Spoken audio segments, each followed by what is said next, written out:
Good morning to you and good evening to me from, nice and hot Bangkok here right behind me. Yeah, And absolutely. Alex, I'm, I'm yeah, absolutely. Well, this is an exciting show. I love doing live streams because one, we get to be live, we get to connect with the audience, field a lot of questions. The reason that I was a little late to start the stream, I was actually chatting with people in the chat box. So guys, make sure if you have questions, send them in. We've got a lot of things to discuss here today.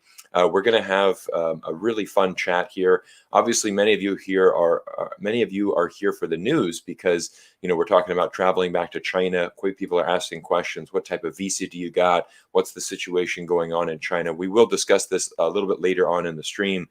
And I just want to really kind of introduce everybody to Alex because, Alex, it was roughly a year ago that, you reached out to me and, we started our friendship.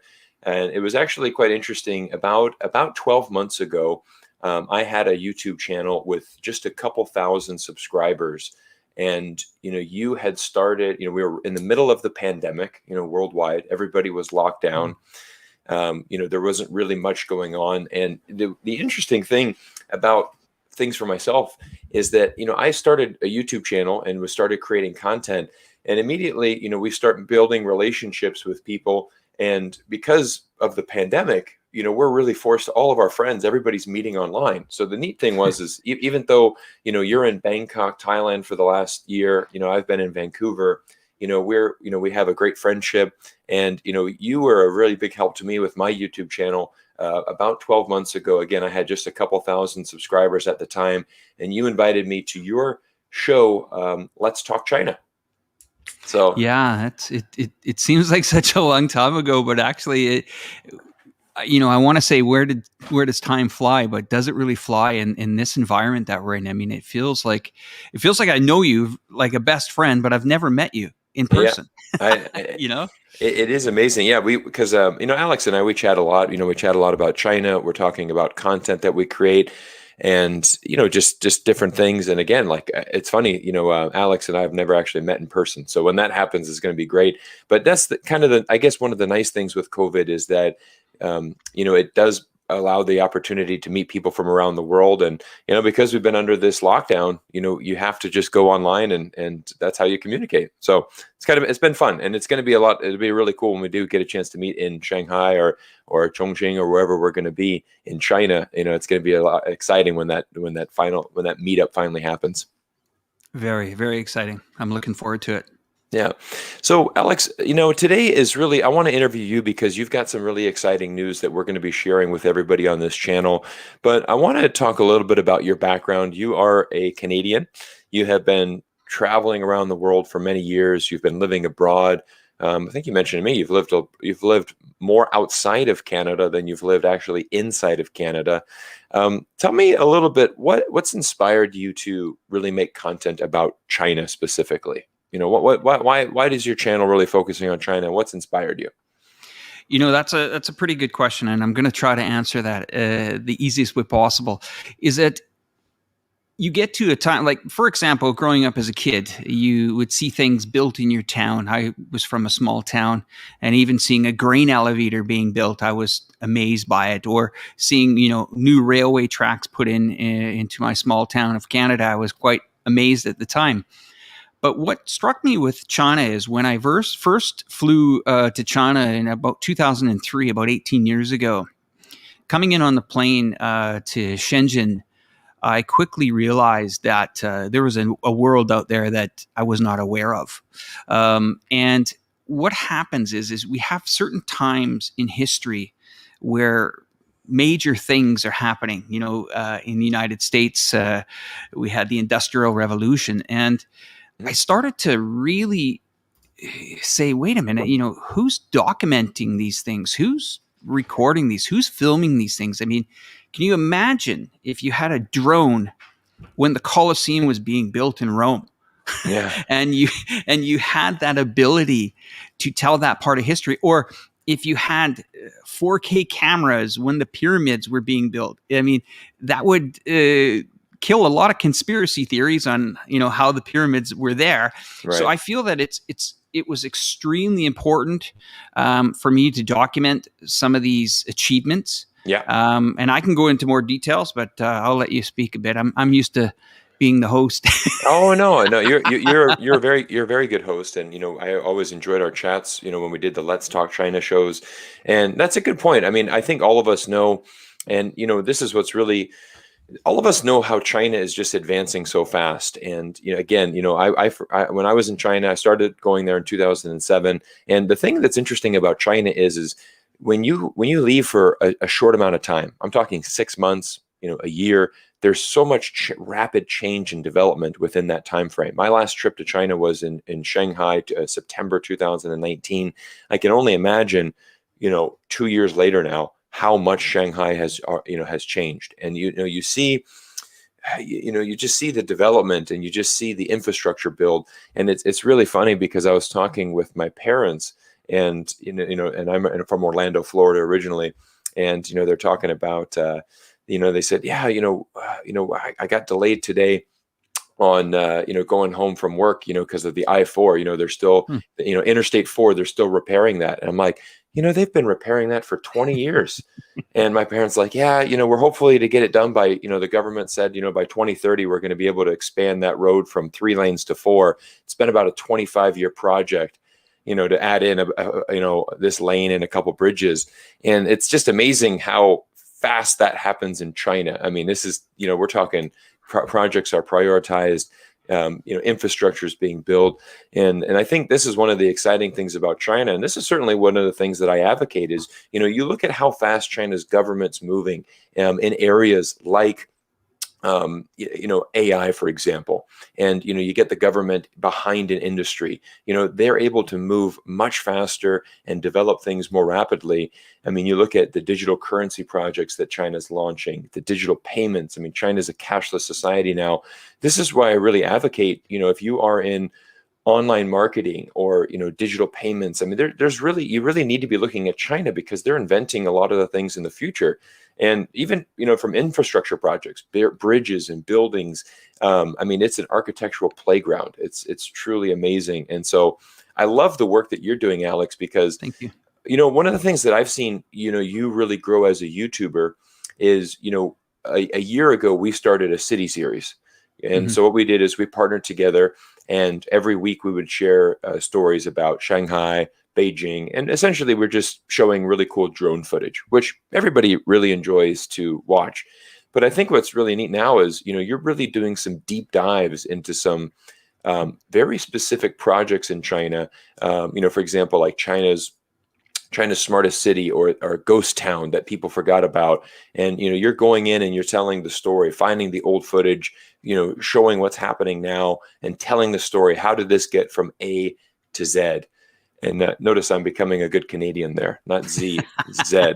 I'm learning to speak Canadian English.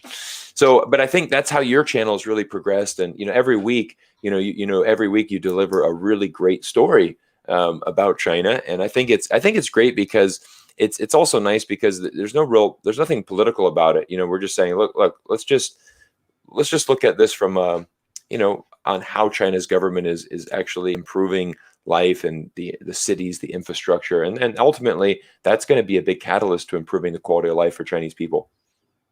Yeah, we can focus on a little bit on the infrastructure. I mean, this is one thing that I think a lot of people in the world are not aware of, the convenience. And what I mean by that is, Canada is a very vast country. It's the second largest in the world after Russia.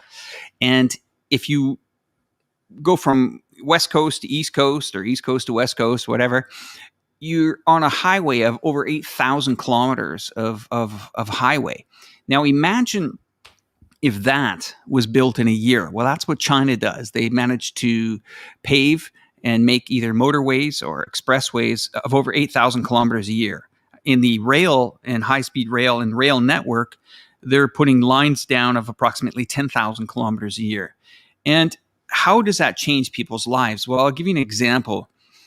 In Canada, my sisters and my mother, they live around 7 hours apart. Now, you either get in your car, you're driving, consuming fuel, wear and tear on your car, or you drive to the airport, board a plane, get off the plane, get from the airport, go through security.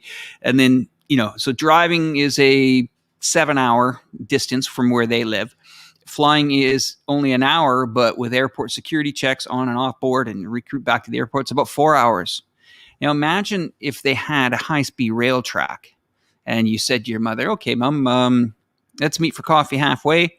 Yeah. Someone gets on the rail, 1 hour, 15 minutes. They can sit back and enjoy some high-speed internet, maybe a nice coffee, and cruise in there. Maybe bring a nice package for Mom, or Mom can send you home with a nice cooked meal. But it's that convenience, and that is life-changing on a lot of, on a grand scale. And that has changed the lives of many people.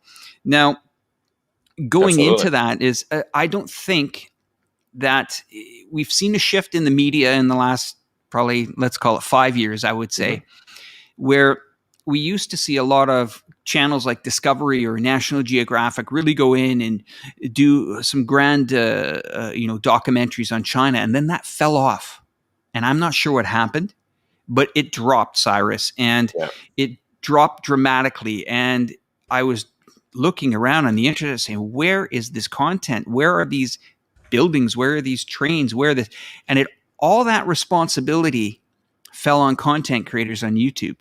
Yeah. And I thought, wow, unless we make a digital encyclopedia of what's going on in China, it may never be recorded. And people might think that comment's bizarre, but if you think about it, the last real printed books of statistics are encyclopedias in a hardcover. After that, you're on Wikipedia, and the average viewer is probably not aware that even pages like French history are modified on Wikipedia almost 1,000 times a day. So, I mean, I felt there's a need to really get in there and really document the stuff. And I've come up with some formulas for that.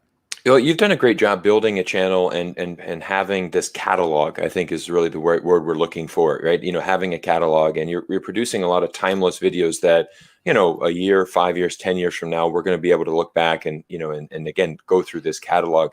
The interesting thing about YouTube and how this has shifted is you see, a few years ago, YouTube was almost a little bit more casual, right? People just kind of uploading vlogs and now it's actually a tremendous media platform.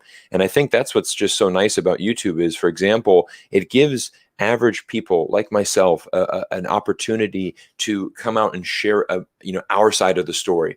And I think this is what you're seeing is you're seeing YouTube channels really really challenge a lot of mainstream media.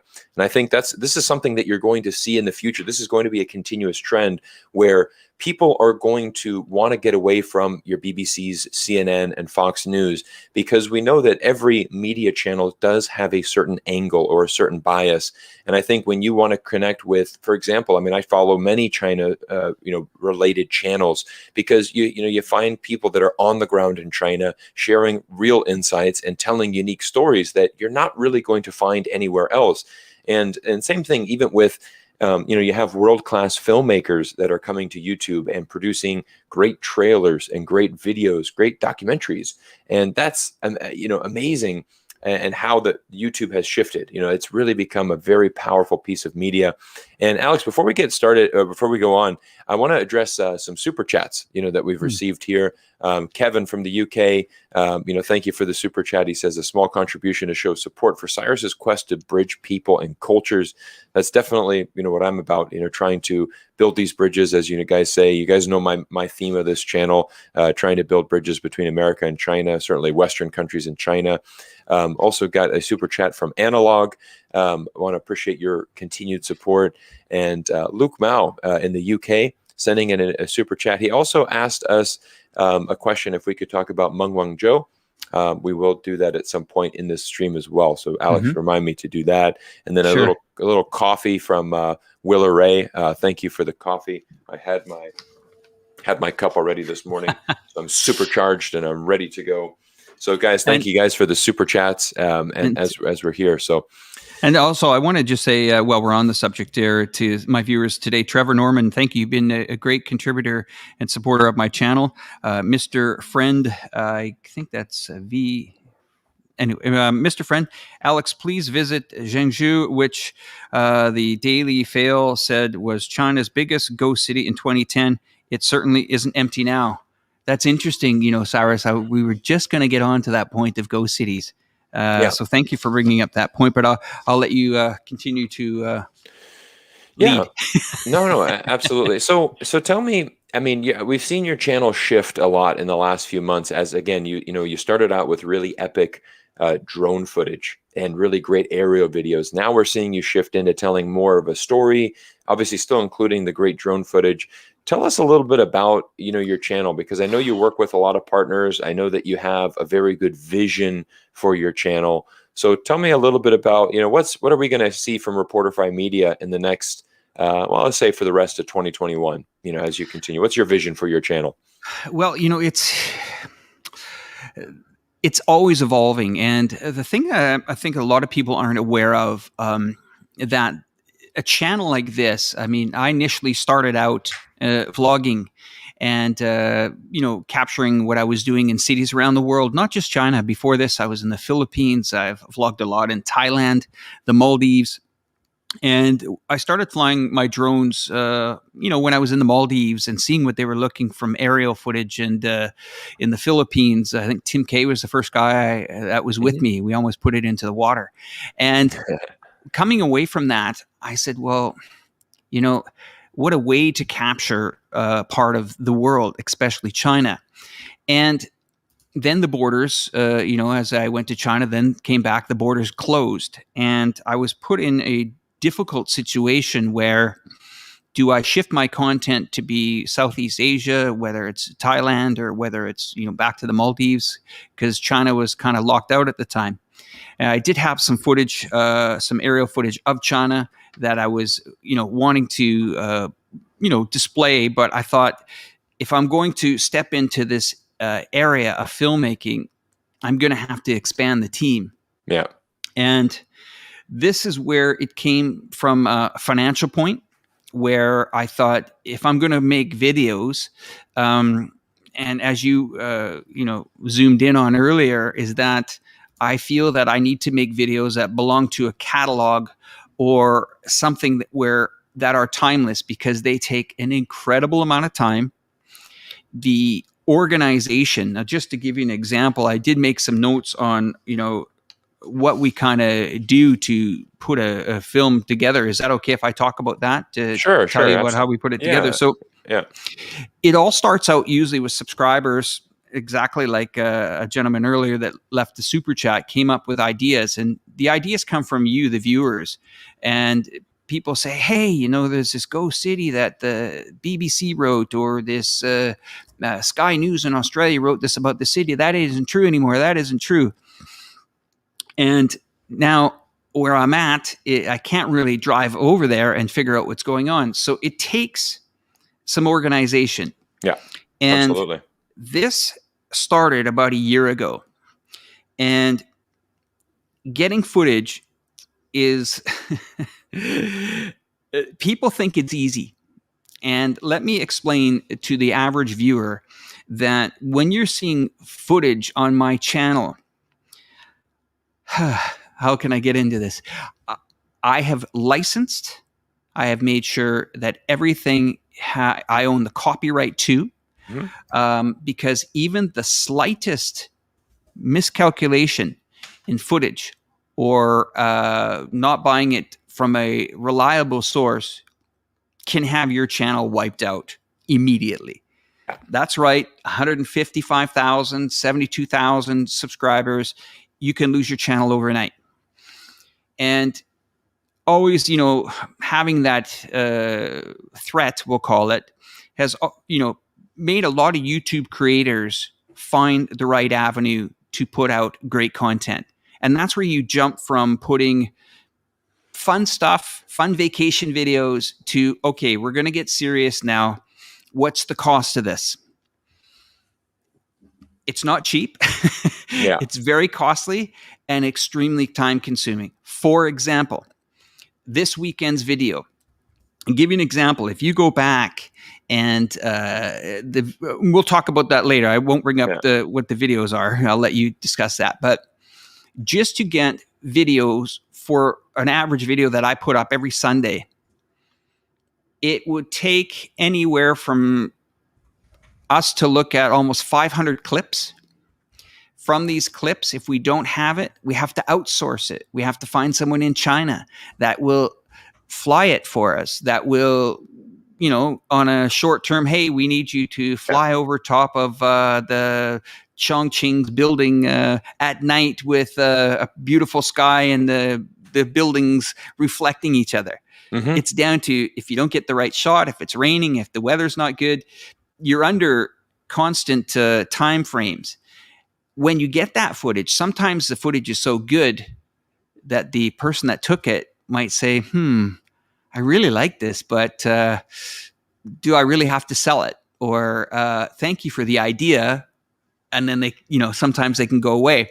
So it's down to trust. It's down to putting your money where your mouth is, getting these agreements signed, making sure that you have documentation that you own this footage. This is your footage. Making sure that you have right subscription accounts for B-rolls, making sure that you have the music. And all these things play a part in this video. Especially, I cannot stress enough that, if we're not flying it, we're buying it. And that's basically how you put these together. That. It's extremely costly, but we're looking at it, and we knew that getting into this, that this is not going to be something that you just can rip a video off somebody and throw your own music on it and talk. Not happening. I think the interesting thing is like we said, the bar has been raised on YouTube, and that's the reality is that, again, 5 years ago on YouTube, you could just kind of fly a drone around China and make a good video, and it could go viral. It could get 1 million views. But now people are expecting a lot more, because there's a lot of professional filmmakers that are taking to YouTube and creating amazing channels and really have very slick editing skills, and so the ability to edit a video. The ability to edit the video, add in good music, tell the story, scripting, it becomes a lot more dedicated and detailed process. So I think that's where, things have shifted so much on YouTube. And I think even us as content creators, we're always trying to, I look back at my first YouTube videos, and, I've certainly, have improved over the last year. I built a studio here in the house. Studio looks great, by the way. Yeah. So Alex has helped me out, get this background and, just everything, upgrade my camera, get a proper mic. You need to up your game if you really want to be here on YouTube. So, we're always learning. I think all of us as content creators are certainly, learning and trying to do our best. Alex, I want to shift into really the main topic here, because I think everybody's familiar with your channel. Everybody's excited to really talk about this topic, because you have some big news, and this is something that you and I have known for a long time. I want you to go ahead and announce this. What is the big news that you have? Go ahead. The stage is yours, my friend. Well, I think if you're a follower of my channel since it started, you realize that it has evolved, and it really started to accelerate when I started to vlog my daily life when I was in China for the brief time that I was. And during that vacation, my wife and I, it was Yulia's idea to actually go to a city called Chongqing, and decided that on the 24th of December, Christmas Eve, let's get on a plane and let's go to one of the largest cities in the world. Now, our preparation was minimal, at least. And when we arrived at this city, we were really unaware of what was about to happen. We got there, and it was about 8 o'clock at night on Christmas Eve. And what was interesting is there was no mobile phone operator.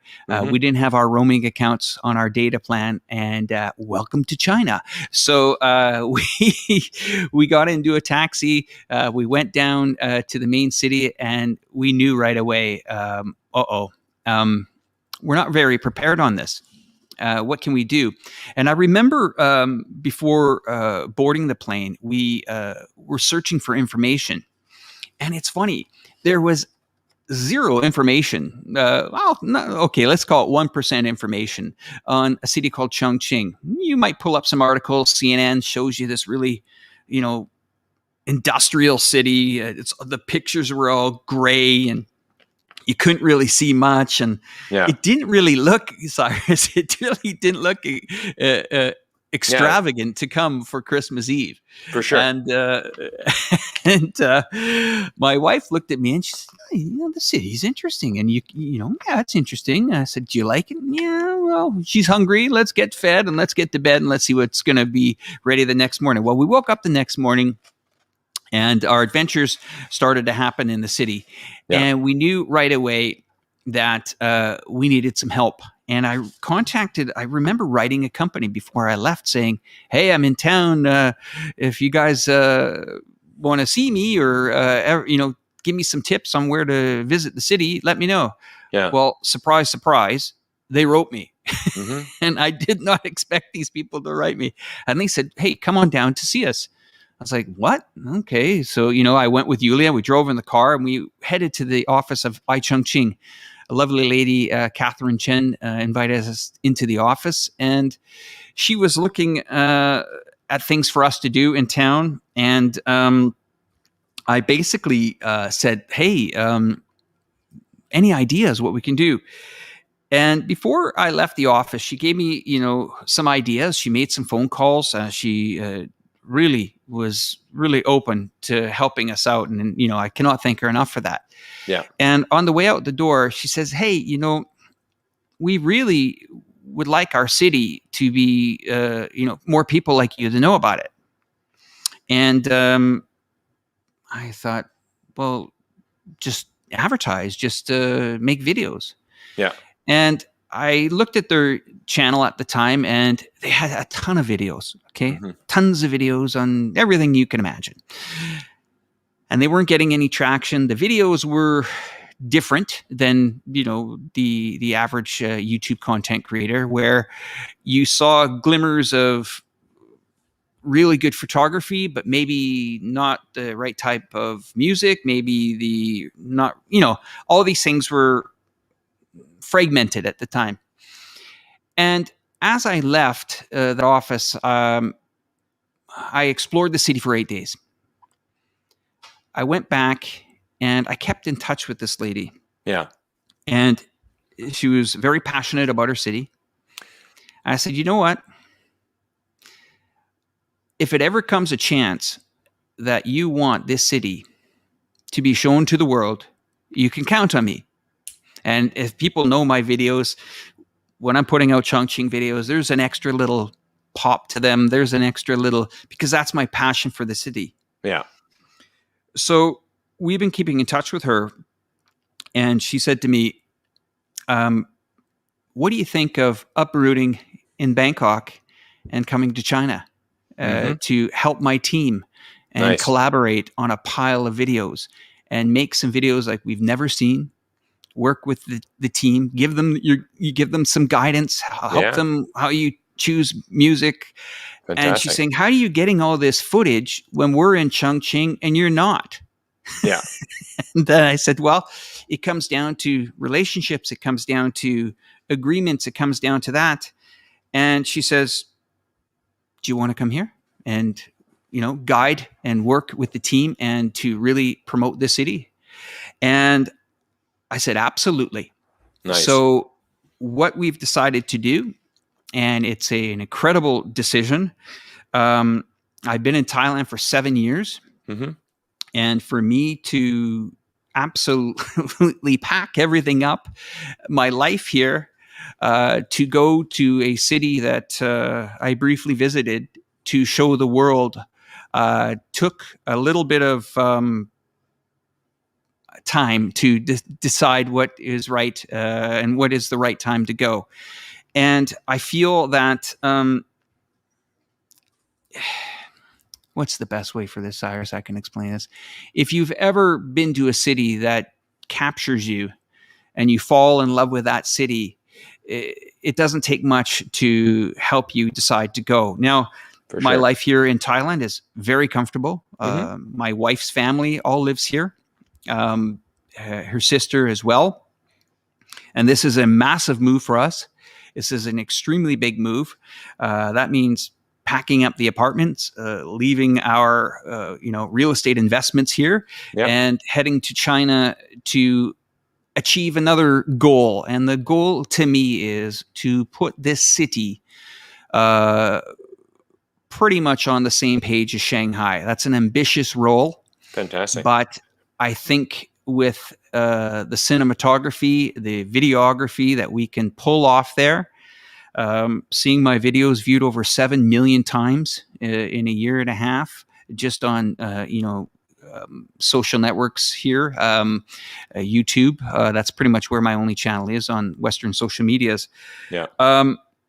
This is pretty big news for me, because I'm stepping into something where I feel that I can generally really help this team out. And what's going to be behind that is an extremely smart team that I've started to see in the last couple of weeks here.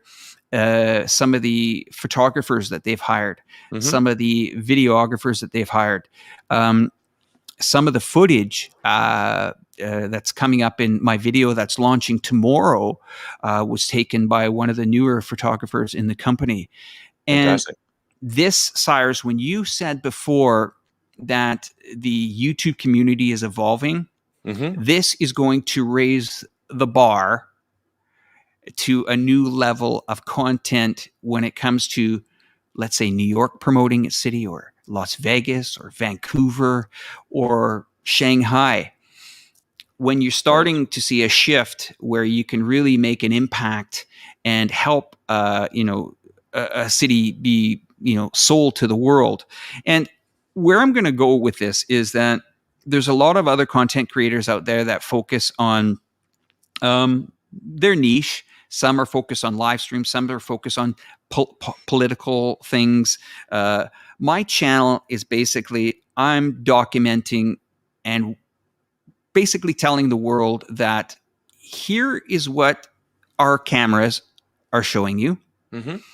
You make your judgment. You decide what you think this is. Is it a place you want to visit? Is it a place that you want to film? Is it a place that you want to bring the family for vacations? And that is how the message where I'm coming across on my videos now. I'm not really, like a lot of other channels out there that are based in China and really get into the political stuff. I'm going to leave that for a lot of other channels that are very well versed in that, and pretty much focus on trying to show a part where Discovery Channel, National Geographic, BBC, they've basically left it behind, and there's a gap there. And just to close on that, the I Chongqing team is very supportive and very open. And we launched a video for them a few weeks back, and the Chinese social network platforms absolutely exploded. And that was our first video, a little tease video for the team. And the team got really excited. So, I mean, we're going to get there. Yeah, I know that video. It's basically about a 5-minute video about Chongqing, talking about the bridges and the infrastructure and just how much that city has evolved. And I know it's racked up, tens of millions of views on Chinese social media. And so, I think this is really great, Alex. So first of all, congratulations on, getting this opportunity to work in China. That a lot of people were asking in the chat earlier, how do you get the visa to go back to China? For Alex and his wife, it's obviously a work visa. That's the only type of visas that you're going to be able to get to go back into China. And that is really important right now because, I know a lot of people around the world are looking to get back to China, myself included. I don't have a valid work visa at the moment, so I would also have to, certainly get a tourist visa. So I think all of us are waiting on there. Some people have asked me in the chat, what is the status of that? I just want to address that. I think what we're going to see is China has controlled COVID probably better than anybody else in the world. I mean, for the most part, obviously I have many friends and colleagues that are on the ground in China, and life has been basically back to normal in China for months. I mean, 8-10 months now. And, domestic travel is flourishing inside of China. If there are some, cases of COVID that break out, China quickly contain it. And so they're at a point where really the only COVID cases that are happening in China are really being imported into the country from overseas. And so I think what you're going to see is you're going to see China take the cautious route on this. I think they're going to essentially, I think 2021 is going to be closed off for tourist visits. We've also got, you have to remember China will be hosting the 2022 Winter Olympics in early February in Beijing. So I don't think, you certainly don't want to see the borders open and then huge COVID numbers flare up before that event. So I think if you have a specialized skill set, if you have a job opportunity like Alex and his wife do, there's an opportunity for you to go back to China. Of course, they're relocating to China. So they're going to become expats in China. And this is the opportunity that people were interested to learn about. And I think it's really great because, Alex, I know that, your channel, when you went to China in that December 24th and you went there for 8 days in Chongqing, that was really the first time those were the videos that really started going viral for you on your channel. That was the one. Those are really the videos that built your channel. And so I advise anybody, if you're interested to see Chongqing, circle back to Alex's old videos because he has a lot of travel vlogs, and this was all pre-COVID. So he's going out on the town, singing karaoke, trying hot pot restaurants, really experiencing. I think he did a great interview with an American expat that's on the ground living in Chongqing. And this is something I think we're going to see more from your channel because, obviously we are used to your films, I should say, every weekend, you're putting out a nice film about a certain city. And I think you're going to get back to obviously keep producing those. But, once you're on the ground in China, I think you're going to also start producing some of these more insights into, life in China. And I think that's going to be exciting for all of us to see. And one moment I want to point out 2 super chats I just cut in. Simon Wu sent in a super chat. Hey, Cyrus, keep up the great work. Happy to watch your videos giving objective views. I really appreciate that, Simon. Thank you for that support. And Brian as well. Brian has sent in a super chat. Brian, I'm a big follower of his on Twitter. Brian is a great insight into Chinese stocks, and I really enjoy listening to his insights on Twitter. And he says, great interview, Alex and Cyrus. Wishing you both more success. You both do amazing work. So thank you, Brian, for that super chat. Most importantly, thank you guys for your support. This is really, really good. Anyways, I'm going to go circle back here through the chat. So, Alex, congratulations. You're moving to China. I think I know you had to get your 2 Sinovacs. You have to be double vaccinated, and which you've completed, correct? Yeah, that is I'm not sure if people are aware of it, but that is an absolute 100% necessity that it has to be at this time of our live stream that you need one of the 3, I believe there's 3, Sinovac, Sinopharm, and CoronaVac. You need double shots of those. And if you don't get those, it's almost, we'll say, impossible to get in unless it's a real emergency. So you have to follow the protocols. I completely understand that. I will be going into quarantine immediately upon my arrival. Our target dates to departure are approximately, we're penciling in the 2nd of August. Nice. Okay, good. While I'm there during quarantine, we're going to be launching more videos, so you won't even notice a thing. And I might have a couple of surprises just while we're on there. Luke Mao, thank you very much for the super chat. I know you're a great Patreon of mine. Thank you very much, and I greatly appreciate that. Tech Guan Chen, thank you very much. We appreciate your efforts. Thoroughly enjoy your content and showcase China. Thank you for that. And the third one is from...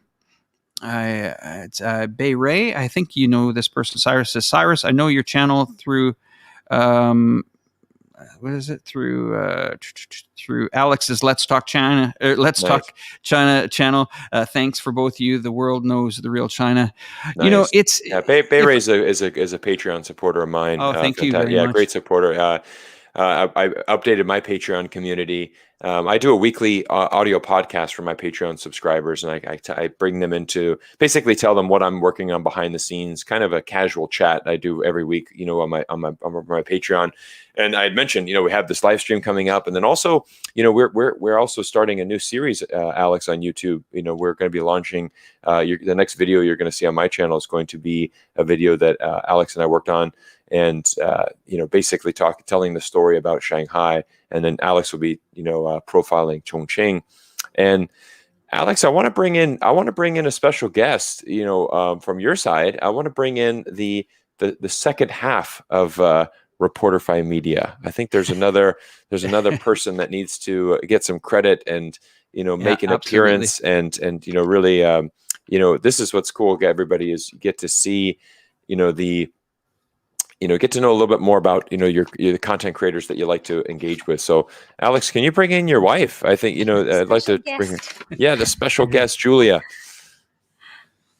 Well, hello, everyone. And yes, the special guest, Julia. Sorry, can I hear? Can you hear okay? Yeah. Well, hi, Cyrus. Hi, Julia. Nice to see you here. This is great. Well, lovely to be here. Yes, I was listening to your chat, and I was just remembering our first day in Chongqing and how I was crying because I was so hungry, and it was Christmas Eve, and nothing was going our way. And then I just remember the last day, how we, after having such a great New Year's Eve party, overslept and just decided to cancel our flight and postpone it and come back 2 days later. So that was a life-changing, I think, 7 days or 10 days. Yeah, literally life-changing. Yeah, now you guys are moving. Now you guys are moving to Chongqing. I mean, who would have thought? Who knew? Who would have thought a 7-day holiday turned into a 9-day holiday, now turn into an opportunity to live there and work. That's gonna be amazing. It's this city here, Bangkok. I mean, it's an amazing city. Yeah, absolutely. But when you arrive in Chongqing, I mean, the first night that we were there, it was a difficult evening because you're getting off a plane. Yeah. Yulia's hungry. When she's hungry, she's angry and hungry at the same time. Hangry, as we like to say. Absolutely. So there's lots of things, but being open to opportunities, and this has really shown us that you just have to do whatever it takes, and being open and accept it, and change and discomfort can be difficult, but in the end it leads us to a better place. And I'm very excited to explore China, and it's opened up my eyes in so many ways. I mean, the first time we went there, I think it was back in 2003. Yeah. About 18 years ago, yeah. And it's just such a change. Most people don't realize, how wholesale works, how trade works, how manufacturing, and the scale, the prices. So buying something on Alibaba back in 2003, and now we have so much experience. And I've decided to, I guess, contribute and start my own channel. Yeah. Yeah. And keep busy at the same time. Yeah, this is exciting, Julia. I know that you've just starting a channel, so everybody in the description of this of both of our channels, whether either live stream, if you're watching Alex or mine, if you check the description, you'll see a link down to both Alex and Julia's channel. So make sure you hit the subscribe button on those and show some support. And that would be great. Yes. Yeah, this absolutely. is our new venture with my sister. It's a shopping channel.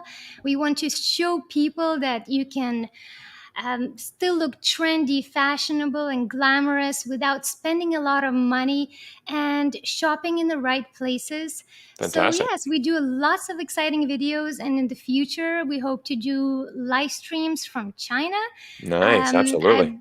I've never seen anything like this anywhere else. When I visited Chongqing, I went to wholesale markets. I have a very nature, the kind of person that goes out and explores on the whim. I just walk the streets, and Fantastic. I stand out, and I love doing that kind of thing. And live streams will be definitely a very fun and exciting thing for people to see. So yes, do subscribe and follow Shafazan. I've just dropped the link down in the chat for everybody. So a lot of people are asking in the chat, what is the link? What is it? You can just click on that link and check that out. Yes.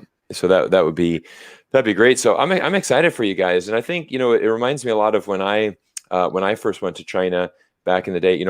I graduated university, and 2 weeks after that, I bought a one-way ticket to Shanghai, and just moved. And so there's always a bit of excitement when you are kind of going into the unknown. And it's really funny. I remember I was flew from Orlando, Florida, my hometown, to Shanghai, and I remember going to the airport in Orlando, and I remember going. There was a couple that were checking in front of me, an elderly couple, and they said, "Oh, we're off to Shanghai. We're going to do a 2-week tour through China."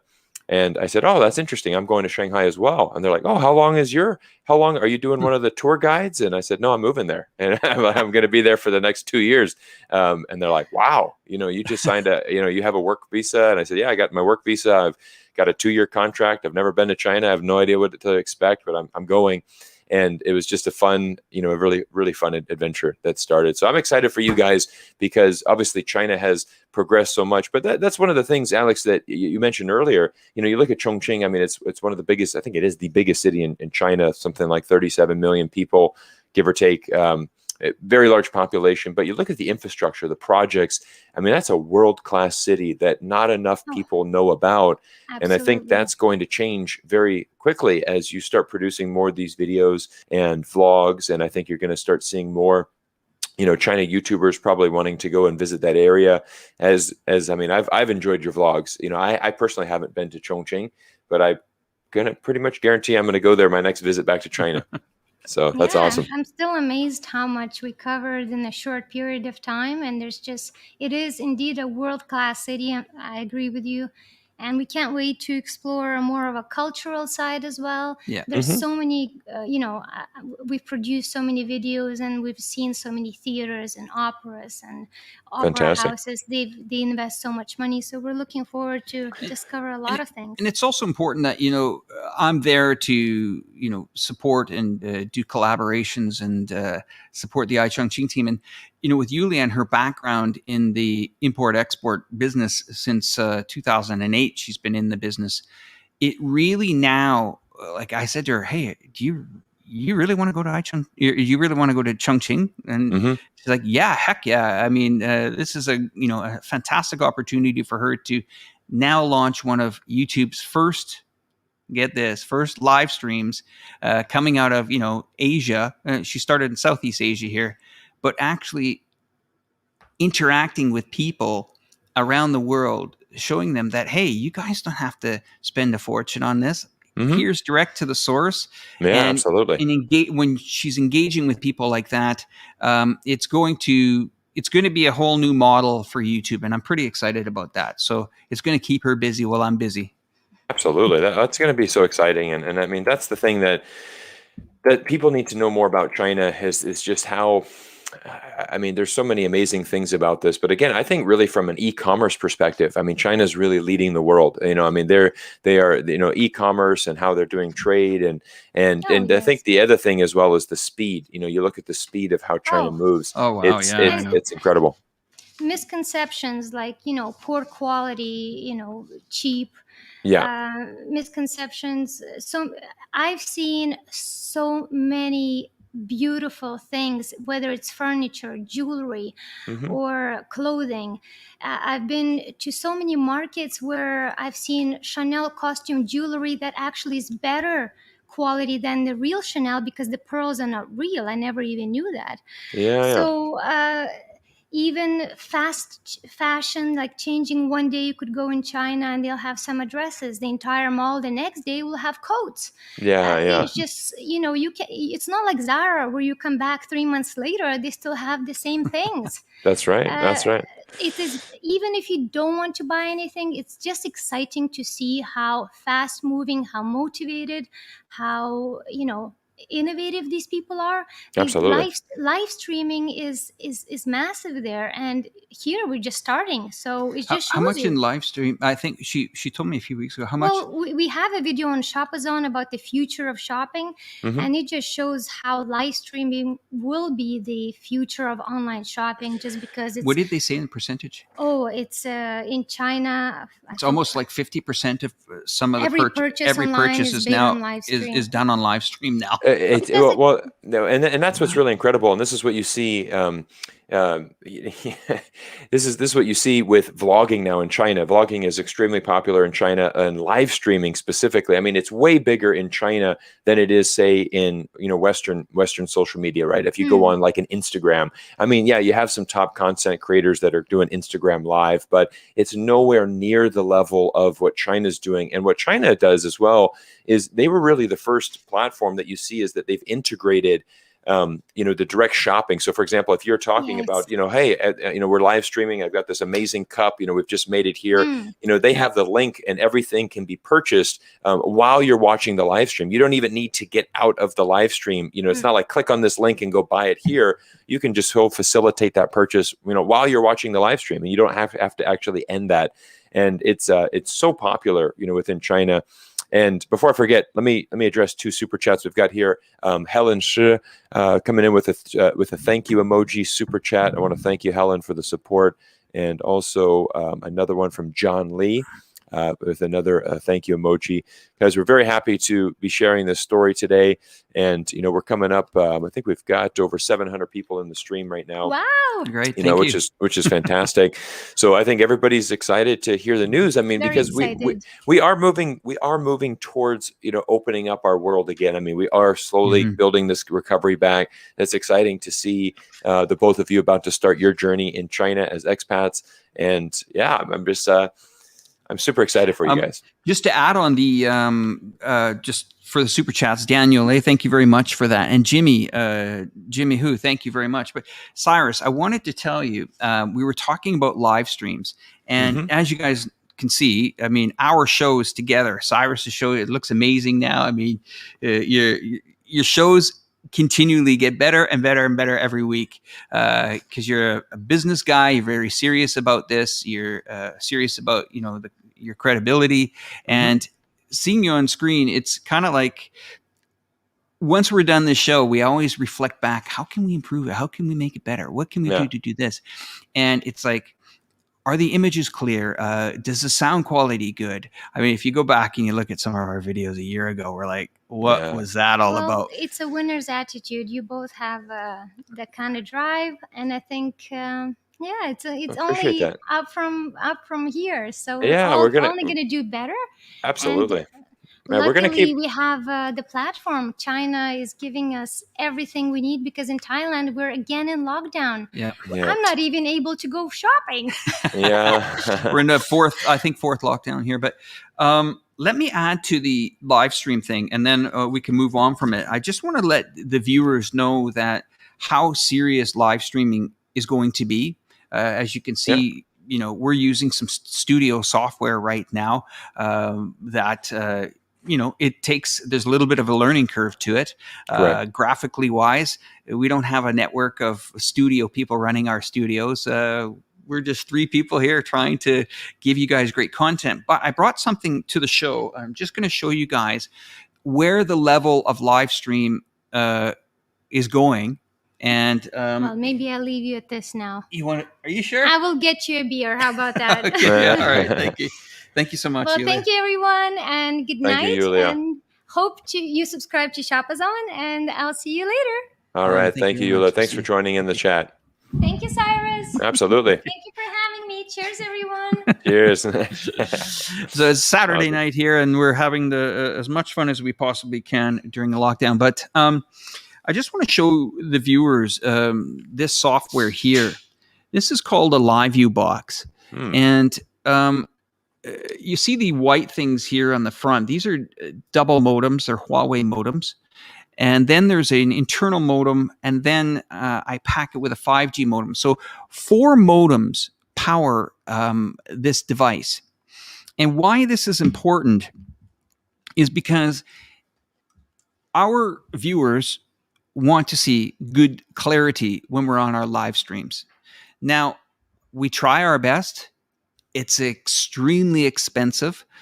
Even a brand new iPhone is, how much is an iPhone now? About $1,500 for a top iPhone, Cyrus, something like that? It's only like 12, 1,500, somewhere in there. So you then are trying to bring in and capture all types of lighting and voice through a live stream where a mobile phone just can't cut it. And where do you go from there? It's a big leap. You either go from there to TV stations with satellite trucks, right, or you go to devices like this. And that's a really neat. That's pretty awesome. I mean, I think that's what I know. You did I know you did a vlog where you were on your bike, vlogging through the cities of Bangkok and really bringing in a very high quality stream. And I think that's going to be exciting to watch, when you're in China, being able to use that. Yeah, and it's the price of that is it's an investment in the channel. It's because if I'm going to vlog, I'm trying my best to give the best quality product out there. And I hope that this company that I'm not endorsed or sponsored by them at all, it costs thousands of dollars to purchase this equipment, but I hope that they're going to come up with an alternative to show to allow content creators a more entry level to get in there to show their live streams, their beautiful places of the world. Doesn't matter where they are in the world, but it's that level, that entry level is difficult right now. It's either a mobile phone, this device, or a satellite truck. Now, this device, to give you an example why it's complicated, Cyrus, and here's where Asia accelerates. My last live stream I did using this box and 4 modems, my data plan ate 122 gigabytes of data for my show. Okay. For sure. Now, in Asia, that's probably about a $25 contract a month. Yeah. Okay. In North America, in parts of Europe, you can't do that. Correct. And that limits, and here we come back to this infrastructure again. And and you make very good points on it. Without the infrastructure, without the competitiveness, without the intellectual property, without the investment in innovation, Asia's ready for that. I'm ready for that. All of us in Southeast Asia or China are ready for that. And that shows you that here's where it comes to technology now.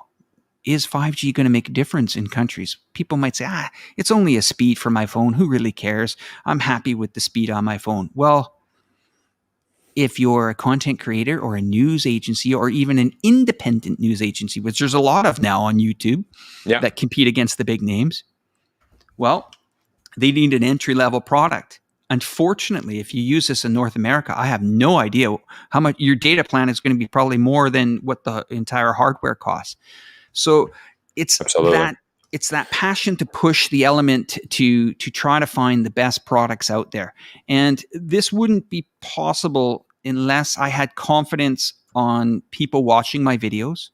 And I remember you did a video on how your channel is supported, or how you maybe you can talk about that. And just so you made a video about how you.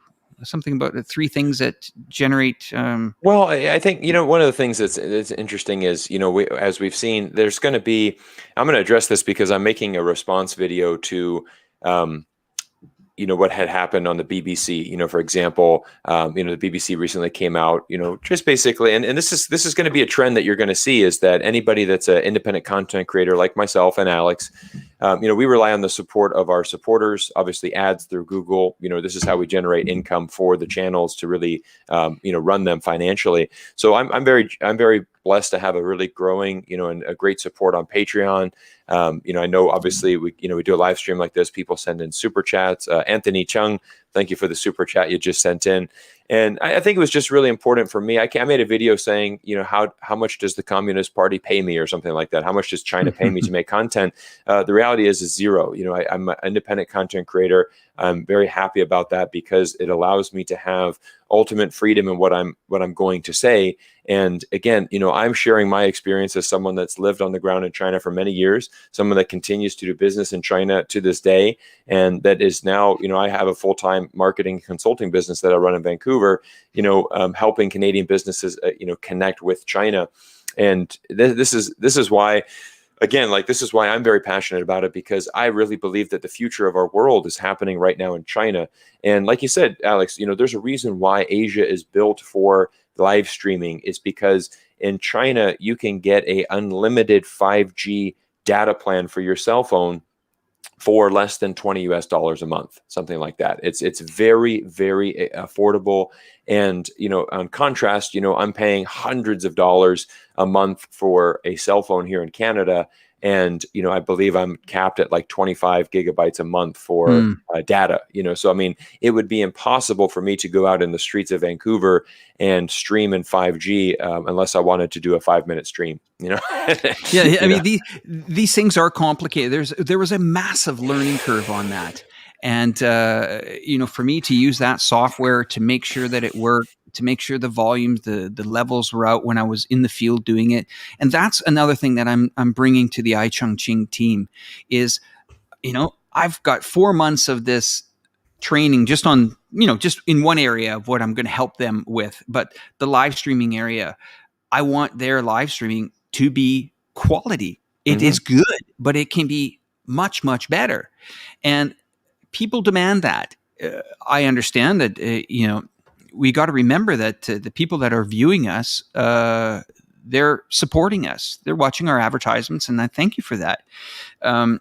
We didn't get into this, saying, well, we didn't know the costs. I know very well what the costs are to enter this market.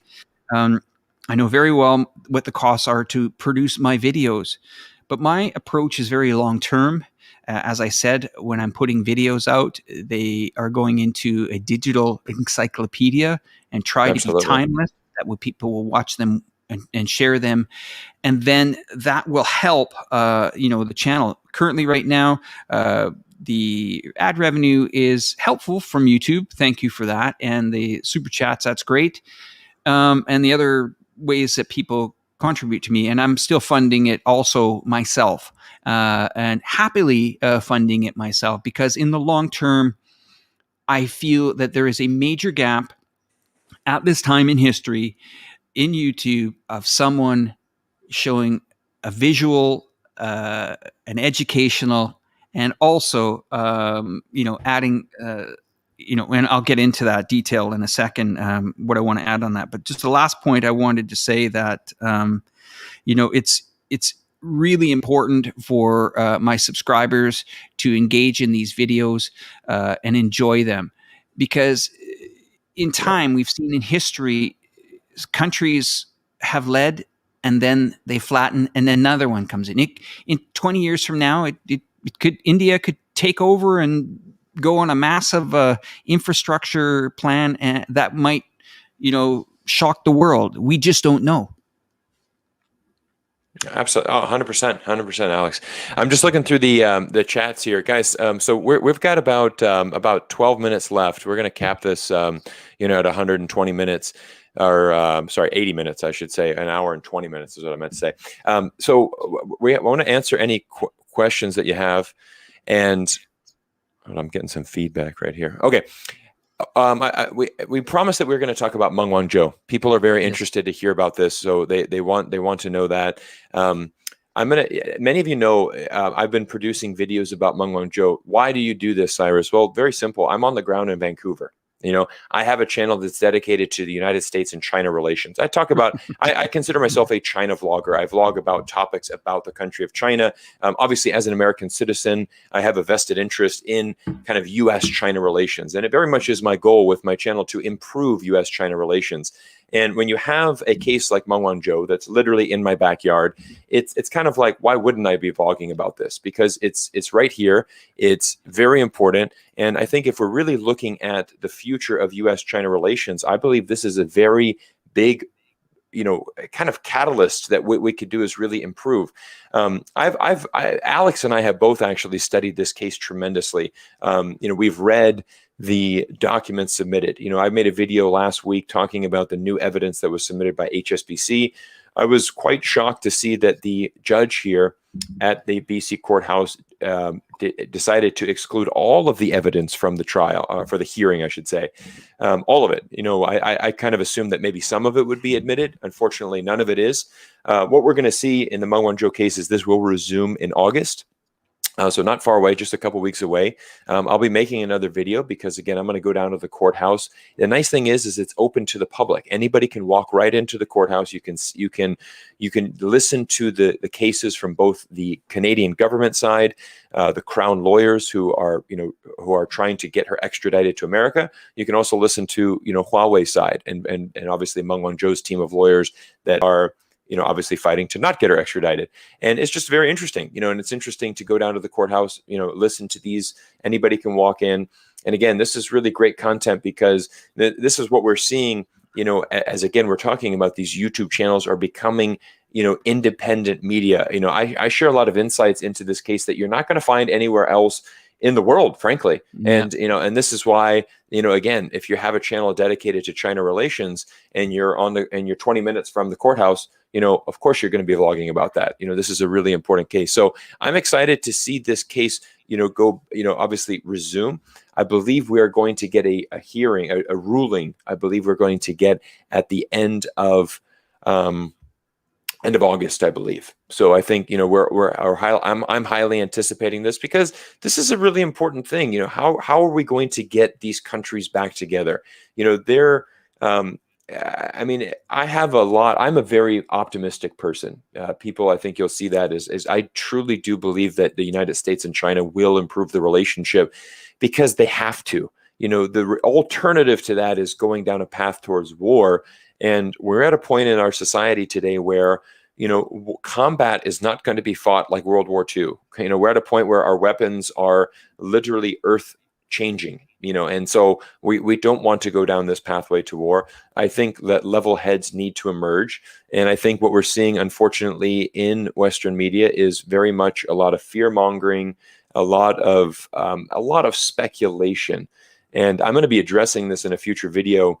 Here's a preview. 42% of Australians believe that China is going to invade Australia soon. 42% of Australians. Now, that's an absolutely shocking statistic to me, because mainly, what has China shown? What has China done or said that would make anybody think that?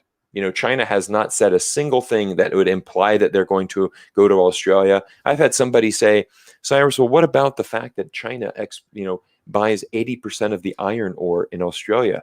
Maybe they're going to invade to get the iron ore. You know what my response to that is, Alex? Why don't they just buy it? I think it's a lot easier. You make very good points, Cyrus. And this is why, like, a couple of my videos, everyone says, pollution in China. I made a whole entire video, on China's war on pollution. It took me endless hours with Yulia to put this thing together, and I learned a lot about it. And I was quite shocked on some things that I wasn't aware of. How many solar plants, how many trees were being planted, and these are all details in my videos. Now, I agree with you. You'll get some people that will say, yeah, well, China's got a lot of pollution. Well, that's because a lot of the industries that were moved out of producing countries have been moved to China to actually build product for these countries that are buying it from them. So it's, we're not saying that China has a 100% squeaky clean record on the environment. I think every country has to, work hard on that, and as well as China has to do that as well. And that is where I contribute. You're a very talented guy when it comes to being articulated on these videos and talking about the political side, and I try to complement the community by showing it more from an aerial, factual, and more statistics types of videos, where it's hard to get people sometimes, Cyrus, let's just say other generations, to sit down and engage on trying to understand, let's say, name a topic. And that's why, in our videos, we're trying to engage the viewers to watch a video for its entire duration. And it's important. Absolutely.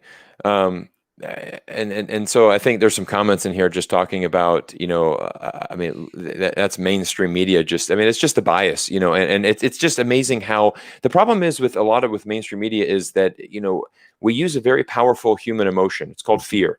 And if I can create fear, if I can make you fearful of China, I can control, and ultimately I can get you to click on my video. I can get you to click on my article. And again, there's a great question to this. Why do 42% of Australians feel that way? Is that a result of what China has said, or is that a result of what Australia and Australians and Australian media, Australian people, Australian politicians have said? I certainly believe it's the latter. Again, somebody prove me wrong that China has said something that would imply that they're going to invade Australia, or is it just the fear mongering that's happening amongst Australian media and politicians and China and Australian citizens? Meanwhile, China has been Australia's #1 trade partner for the last 15 years at least. So there's just a lot of, we just need level heads to, rise to the top as we're dealing with these complicated issues with China. I'm going to just answer some other questions. I think this is funny. Alan985, you've asked about 85 times in the chat, what kind of work visa? What kind of visa? It's a work visa. Alex is going to China with a work visa. So he's going to be working with Ai Chongqing. He is going to be working there as an expat. Like we mentioned earlier in the chat, you need a work visa to get back to China right now. Tourist visas are not open. And also, I want to address a couple of super chats. Jeffrey Hull, I believe Jeffrey's a good follower of mine on Twitter. I really appreciate his support. He sent in a great super chat.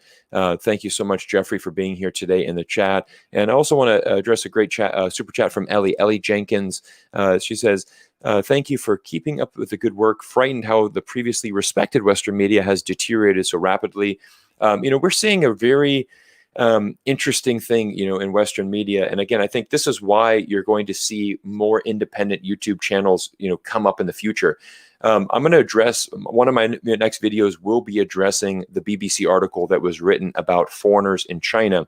And this is what's happening is you're seeing, media, unfortunately, before Western media, I'm going to speak from America specifically since it's my home country.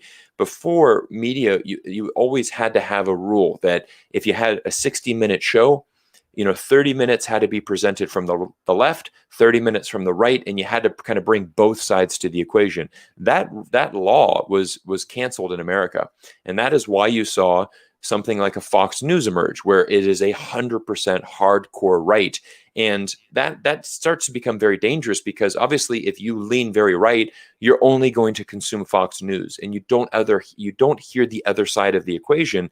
And then you just start going into, really, really, crazy things. Like, for example, Jesse Waters, who I've called out, he's a Fox News commentator, and he said, Chinese people are hungry. There's not enough food in China. That's why they're eating this crazy stuff, because they're starving, in China, and they can't live a life like we can in America.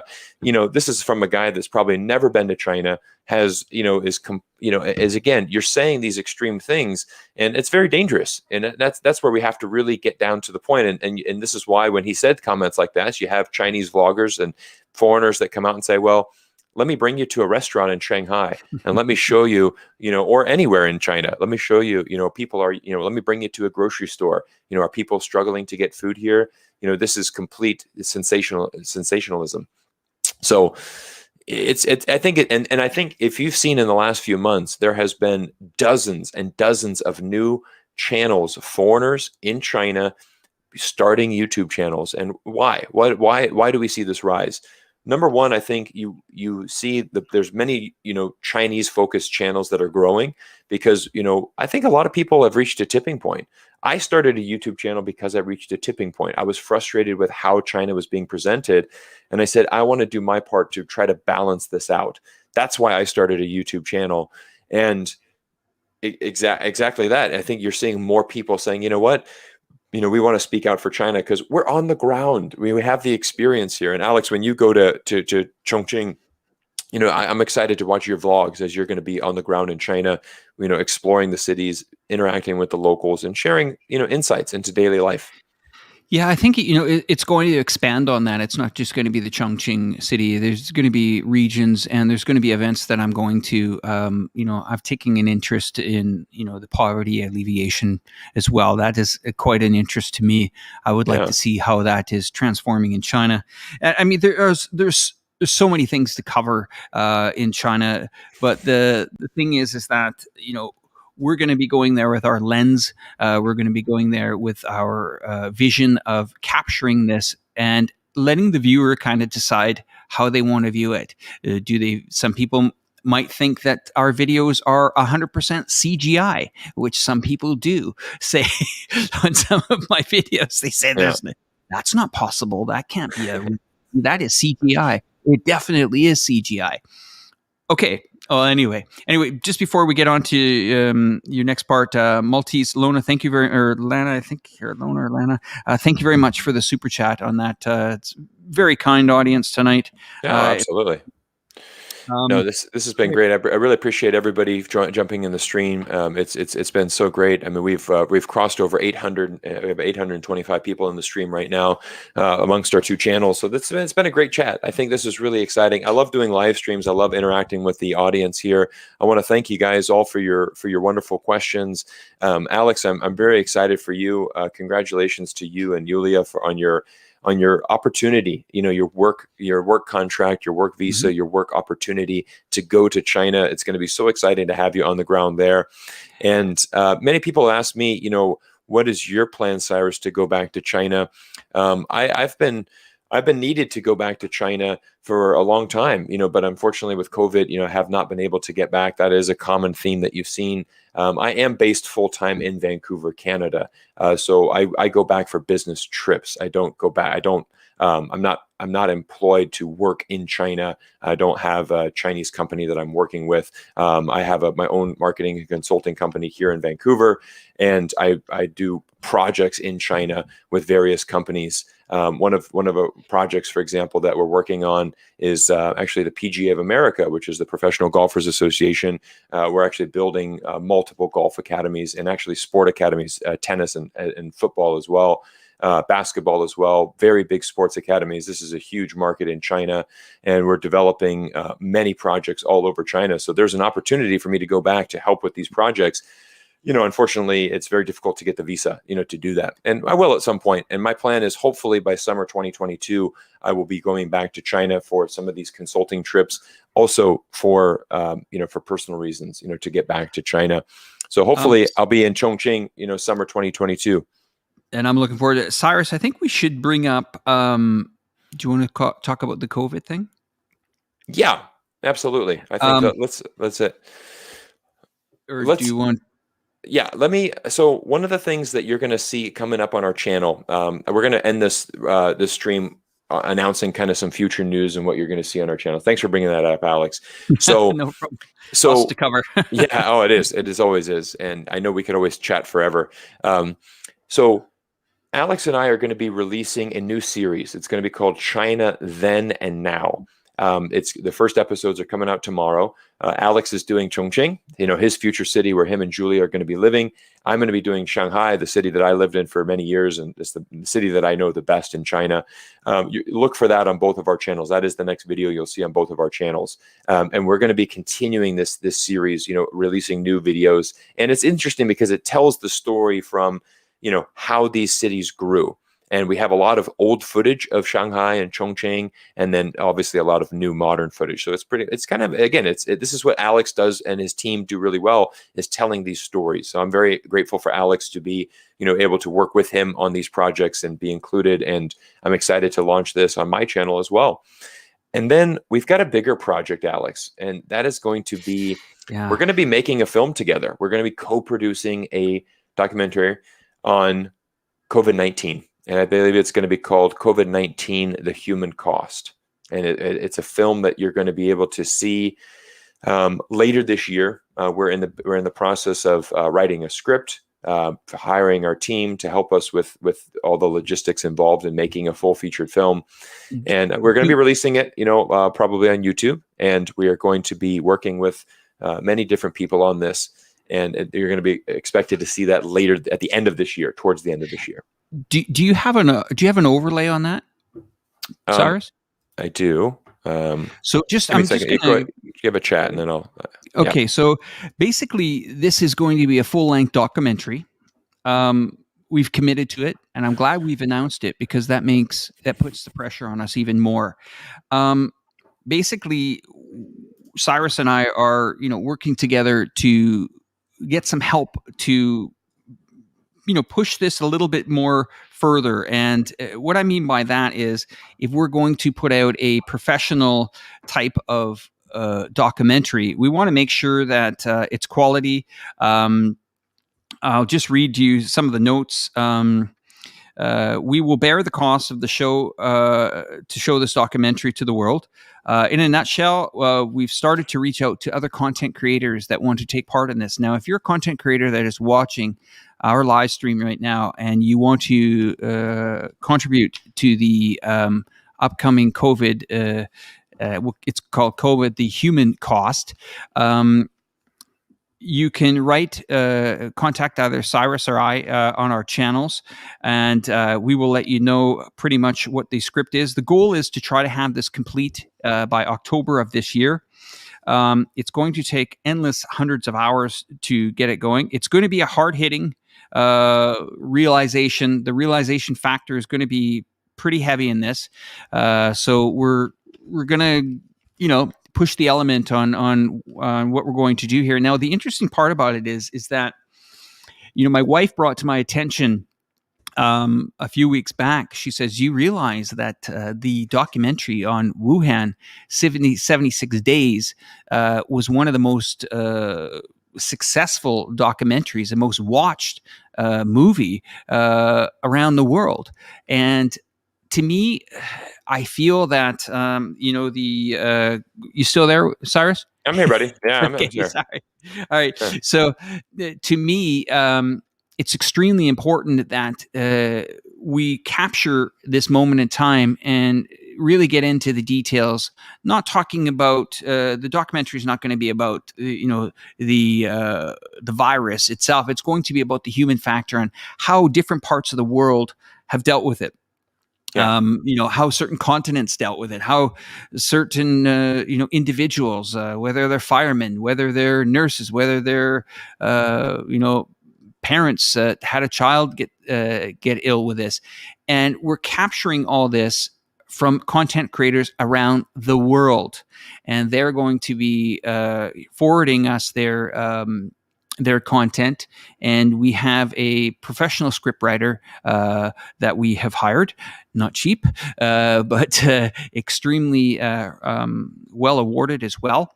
And we'll talk about those credentials maybe in a future video for her. But I think this is going to be the first full length documentary on the COVID situation, brought to you in part by the entire YouTube community. Isn't that amazing? Yeah, it's going to be fun. And and Alex, you hit a good point there, that the COVID documentary, 76 Days, that was the #1 film last year. So we want to tell our side of it from the YouTubers, because we have connections with people all over the world. We're going to have it's going to be a very interesting film that we're going to produce, because we're going to break it into many multiple parts and have different YouTubers film different parts. It's going to be really neat once we put it all together and tell this story.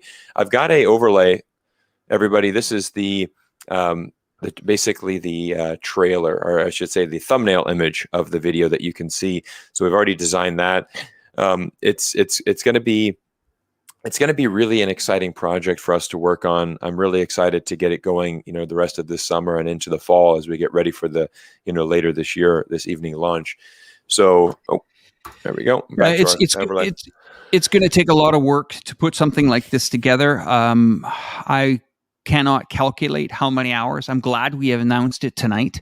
It does put the start the time clock on us and for us to produce. But I think that's with anything in this community. When you're a content creator, unless you go out and you put out that. I don't want to say promise, you put out that promotion to your subscribers, it then in your mind, it starts the clock. And this is a big thing that I think the story needs to be told. Absolutely. We did, Cyrus, you were part of the Blaming Wuhan documentary I did last that was October. Awesome. That was fantastic. That's been viewed by 375,000 people, and our target is hopefully over 1 million people will watch this one. And it's a pleasure to produce it with you. Nice. I'm excited. And I couldn't do it without you. Yeah, no, I appreciate it, Alex. This is why we wanted to do this live stream. We're coming up on 90 minutes, guys. So we're going to close this out today. So Alex, I want to thank you again. We met about a year ago, through an email. You had reached out to me. You saw that I had a channel with a couple thousand subs. You said, hey, you want to come on another talk show talking about China? That was really a big catalyst for me. That really helped my channel get going. I remember after appearing on your show, I think the next day I had, 500 new, followers. The next day, another 500. And, I had a lot of support, and, you guys brought me in, and that was, I was with Jayo and the Barretts and Guilo and, a lot of these, veteran China channels, if you will. And, it's amazing to see the progress in a year that all of our channels have made. I really do believe we're making a difference. And I think that's really, at the end of the day, the motivation that we really need is, and I want to thank everybody that is commenting in the comment section. Just your comments is really the main, driver, when you get these amazing comments of support from people around the world. Obviously we very appreciative of people that have donated so generously to the channel. Obviously we've seen a lot of super chats this evening. We've received a lot of WeChat donations and Buy Me a Coffee. All of these funds go back into our channels as we continue to tell this story, because I think this is something that I really feel that we're part of a bigger movement in trying to bring more knowledge about China. And again, everybody always wants to ask me in my opinion. Somebody asked me at the beginning of the stream, Cyrus, what is your opinion on Israel, Palestine? Where do you stand? And I said, you guys know my stance. I stand on peace. I stand on nonviolence. I stand on working together and building bridges. That's what I advocate that with every country in the world. So that's kind of sums up my views on all of that, and China included. So I want to thank Alex. I want to thank you. I'm excited for your future work. I'm excited for working on more, fun city projects. I'm excited for working on our COVID documentary film together. Got a super chat from Ben Zed. Thanks, Cyrus and Alex, for doing this. I look forward to the future video. And that's what we do, is we tell you guys because it gives us accountability. Yes, exactly. And thank you to Simon for the super chat, and Fluffy Fluff. Thank you. Yeah, I've seen him in a lot of our Let's Talk China chats. But no, really, as you say, Cyrus, this audience is the motivator. When I was in Chongqing, I had maybe 2,500 people watch me, and now over 70,000. That is remarkable if you think about that. The size of these audiences, yours is 150 some thousand plus. I mean, that's two full football stadiums full of people that are interested in your content. It really is important to us. We have, yes, our daily lives and our daily businesses that we do, but I'll tell you, every second that I can, and with great support from my wife, who's extremely talented in what she does, I couldn't make it possible. And doing collaborations with Cyrus is very, it really makes me feel good that I have somebody that is going to be working with me on future projects, because all the content creators out there, there's so many, I can't name them all. every one of them works extremely hard, whether they're agreeing with China or not agreeing with China. Everybody puts in endless efforts to entertain. And right now, this world currently needs content creators to entertain people because Yeah, absolutely. we're going through some difficult times. Yeah. And I think again, I think this is what's really exciting moving forward is I'm very grateful for YouTube and having an opportunity to establish a platform and to be able to build a voice and again to try to make a difference. And Alex, it was really, I got to share with you over the weekend.